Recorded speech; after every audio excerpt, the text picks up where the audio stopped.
How do you advertise your property properly every time? That's what we're discussing. Hi, I'm Tim Diesel. I'm a commercial real estate consultant. This channel is designed to give you tips and strategies in your investing business. If you're a broker, this will definitely help your clients grow their portfolios. So let's get into it. When you're advertising property, there's a couple things you want to do. Now, let's say you're the seller and we're not really doing for sale by owners here. So let's suppose you're hiring a broker. If you want to do a for sale by owner, it's really tough. I don't want to say it's impossible. You can definitely do it. You do not need a professional. But if you're trying to sell a medical office building and you work out of the units, maybe you can show it, things like that. I kind of understand that. But as far as exposure, talking to other buyers, it gets a little difficult. So let's just suppose you're hiring a broker in this case, okay? And you want to help or assist to make sure everything is done properly. What you want to do is look for a couple of things. This is a couple of things that I've noticed.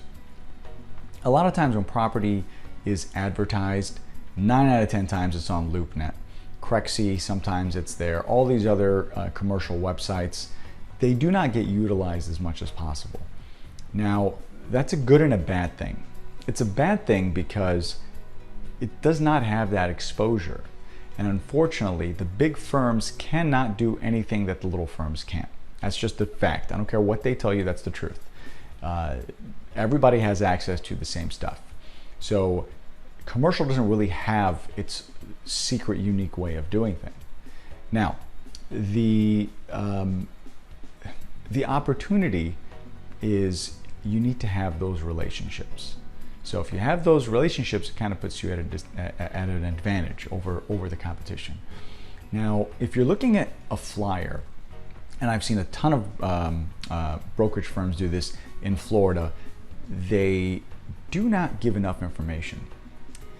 And that's not good. You've got 2 pages, sometimes you have 30, 40 pages of stuff in some of these big firms, we all know who they are. The most imperative part of this entire package are usually 1 or 2 pages. It's the income statements. And the truth is, as much time as they spend telling you about the team, giving you the resume, showing you how awesome the neighborhood is and what's expected, really not too many people look at that. They want to look at the bottom line. How much money are we making on this thing? So my tip here is never use pro forma numbers. I mean, that's just, you're going to get battled all the time. And if it's me on the other side with my client, you're going to have a real rough go getting the price you want. Unless it's vacant. If it's absolutely empty, so if you have an empty warehouse or something and we have to use something, that's a different story. But if you have an 80 unit apartment building and you're using pro forma numbers because you think if you clean it all up, that's not going to work. That's not really the way you want to do it. So that's my first tip to you. You want to be as accurate as possible.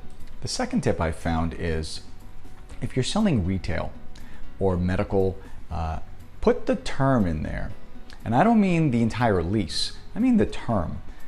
So if there's a hair salon in there and the hair salon's going to be in there for suppose 3 years and they're paying, I don't know, $1,000. Put that in there, kind of give the general outline. You don't have to be too specific. You don't have to get into all that. Let the buyer know what they're getting and simplify this, because what happens a lot of times is a buyer will call your broker and the broker never answers their phone. They're always busy. They're always doing something. It's just the way it is. I have no idea why. That small information they could have posted. They're always asking questions about, tell me a little more about it. It's usually stuff that can be ascertained very easily. So you want to be careful, give the information. Now, another thing I've noticed, if you're a broker, this will help you.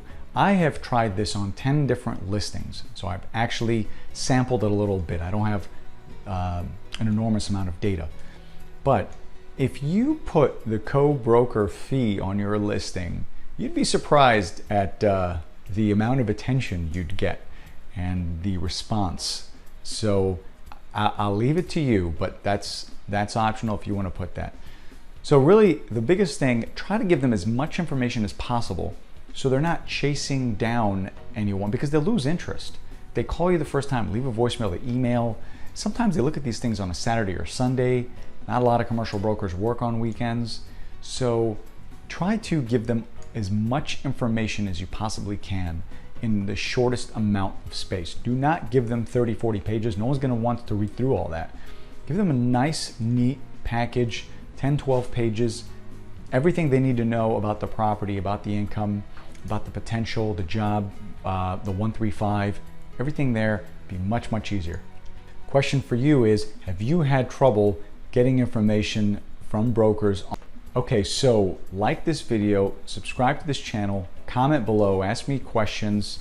I do appreciate you guys so much for watching. Thank you so much.